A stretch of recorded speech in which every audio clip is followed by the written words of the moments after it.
Assalamualaikum. My name is Dr. Dua Zafar and I'm just doing my physiotherapy. ये मेरा channel है head to to physiotherapy और जैसे ही नाम से पता चल रहा है फिजियोथेरेपी, तो इसमें हम लोग सारी फिजियोथेरेपी को कवर करेंगे।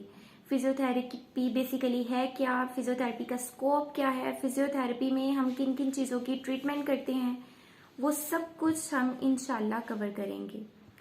इसमें मतलब बहुत कॉमनली जो लो बैक पेन वगैरह, शियाटिका, मतलब ये हर चीज़ की मैं टेस्टिंग, उसके डायग्नोसिस, उसकी treatment, her cheese step by step follow करेंगे।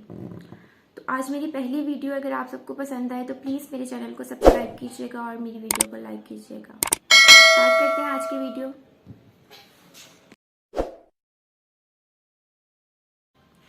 तो सबसे पहले व्हाट इज़ फिजियोथेरेपी। अभी तक लोगों को नहीं पता कि फिजियोथेरेपी क्या फील्ड है।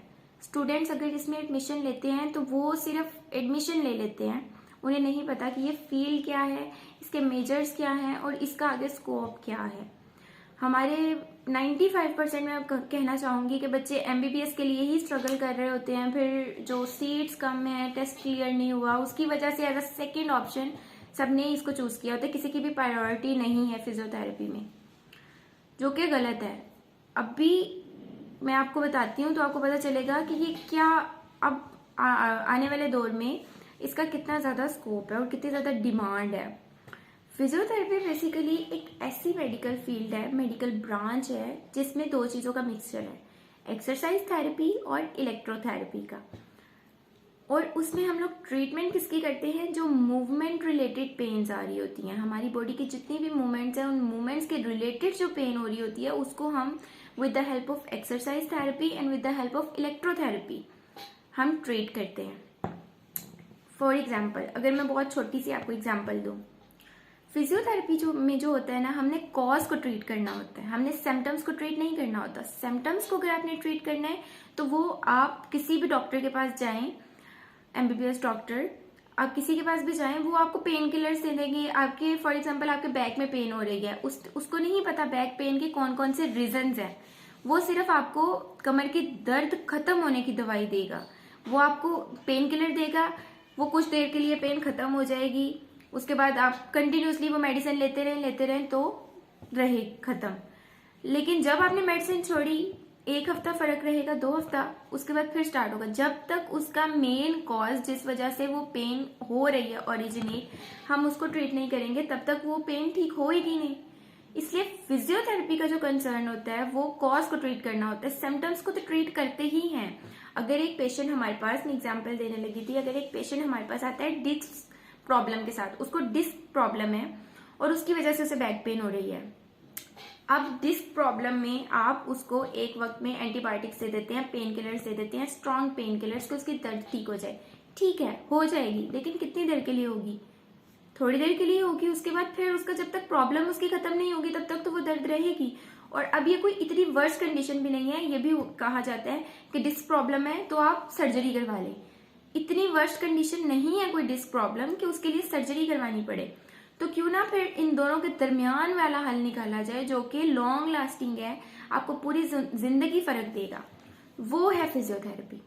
उसमें फिर आप लोगों को पता चल गया कि वो डिस्क प्रॉब्लम है, डिस्क प्रॉब्लम के रिलेटेड हम उनको एक्सरसाइजेस करवाते हैं। बहुत सिंपल पोस्चर्स हैं, बहुत सिंपल एक्सरसाइजेस हैं जिसको आपको ध्यान रखना है। कुछ प्रिकॉशंस होंगी, सिर्फ आप उसको अमल करेंगे, कोई सर्जरी नहीं है, कोई पेन किलर आपको नहीं खाना पड़ेगा। पेन किलर्स की वजह से जो 1000 किस्म के साइड इफेक्ट्स आ रहे होते हैं बॉडी पे, वो भी नहीं होंगे और नेचुरली आपकी बॉडी के मैकेनिक्स ठीक हो जाएगी।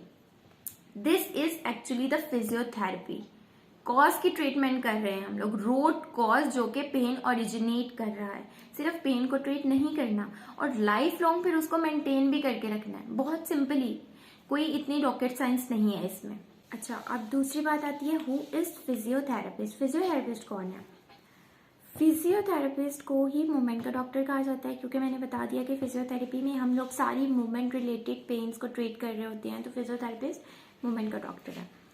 अब अगर एक छोटी सी बात ली जाए, अगर आप किसी भी डॉक्टर के पास जाते हैं तो वो आपको सबसे पहले टेस्ट लिख के देता है, वो आपकी चीज़ों को पहले कंफर्म करता है, बाय लेबोरेटरी टेस्टिंग वो डायग्नोज करता है कि आपको क्या ट्रीटमेंट है। फिजियोथेरेपिस्ट एक ऐसा इंसान है मतलब उसके पास अगर आप जाते हैं तो वो आपकी बॉडी को देखकर ही बता देगा। अगर आपके शोल्डर्स ऐसे हैं, मतलब वो उसको उसकी बॉडी, आपकी बॉडी से ही पता चल जाएगा कि आपको कौन से एरिया की प्रॉब्लम होगी।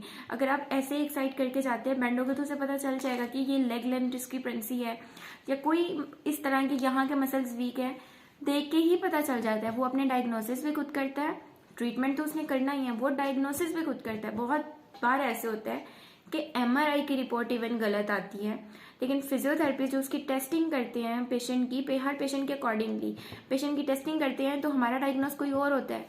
फिर कौन सा प्रेफरेबल होता है? MRI का प्रेफरेबल नहीं होता। यहाँ पे जो फिजियोथेरेपिस्ट खुद मैनुअली डायग्नोस कर रहा है वो इफेक्टिव होता है।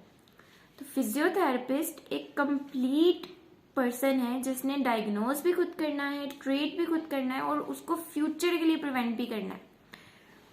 जब आपने एक चीज़ को डायग्नोस किया, उसको पूरा ट्रीट किया, तो उसके बाद आप अपने पेशेंट को लाइफ लॉन्ग कुछ एक्सरसाइजेस भी बताते हैं जो कि वो नॉर्मल रूटीन में घर में करे।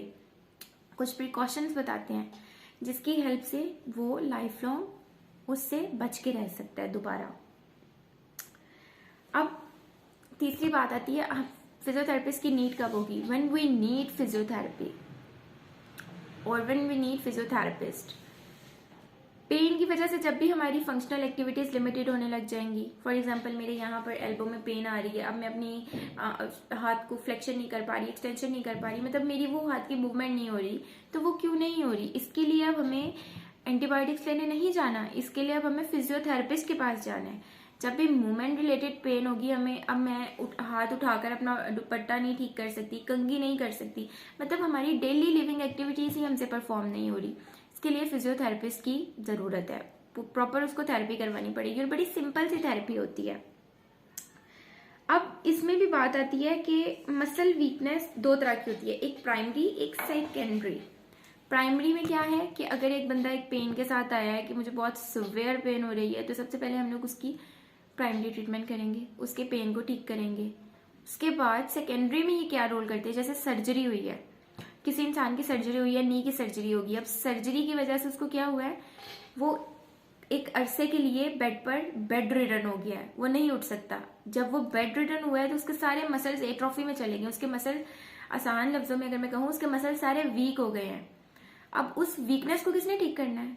उस वीकनेस को तो हम मेडिसिन से ठीक नहीं कर सकते, उस वीकनेस को ठीक करना है फिजियोथेरेपिस्ट ने। तो प्राइमरीली वो यूज होती है पेन को कंट्रोल करने के लिए, और सेकेंडरीली जो कि सारे और बीमारियों की वजह से प्रॉब्लम्स जा रही होती है, हमारे जॉइंट्स को, हमारी बोन्स को, हमारे मसल्स को, हमारे लिगामेंट्स को, उन सबको ट्रीट करती है फिजियोथेरेपिस्ट। और तीसरा, हम उसको एज अ प्रिकॉशनरी मेजर भी यूज़ कर सकते हैं, जो मैंने पहले बात की थी कि लाइफ लॉन्ग हम उसकी प्रिकॉशन भी कर सकते हैं। कुछ बहुत सिंपल पोस्चर्स होते हैं, जिसको जिस किस्म का मसला होता है उस तरह के उसको बताया जाता है कि वो लाइफ लॉन्ग ये आगे करे, ये ना करे, तो वो पेन उसकी ठीक रहती है।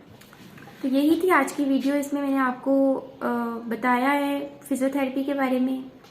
इंशाल्लाह नेक्स्ट वीडियो मैं बहुत जल्दी अपलोड करूँगी, जिसमें मैं स्कोप ऑफ फिजियोथेरेपी बताऊँगी, क्योंकि अभी एडमिशन स्टार्ट हो रहे हैं तो स्टूडेंट्स को अपनी फील्ड चूज़ करनी है। अगर आपको मेरी वीडियो अच्छी लगी हो तो प्लीज़ मेरे चैनल को सब्सक्राइब करें और मेरी वीडियो को लाइक करें। Thank you.